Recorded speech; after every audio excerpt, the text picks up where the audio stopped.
Replacing your Xhorse universal remote car key battery is simple. First, gather a small Phillips screwdriver, a plastic pry tool, and a fresh CR2032 3-volt battery. Locate the seam or screws on the remote case. Gently pry open the case halves, avoiding excessive force to prevent damage. Remove the old battery, noting the correct polarity, positive side up. Insert the new battery, ensuring proper orientation. Finally, snap the case back together and secure any screws. Remember to use non-conductive tools to prevent short circuits. Proper handling extends the remote's lifespan by 20 to 30%.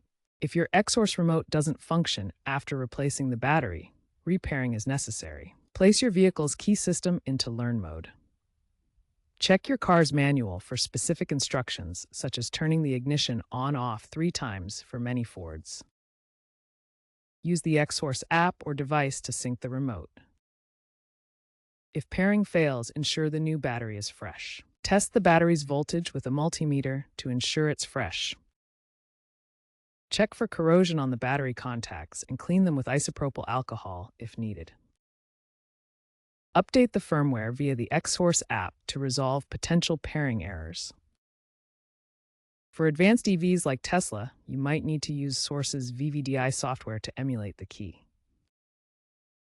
Remember to follow ESD protocols to avoid damaging the device during the process. Improper handling causes 40% of reported failures.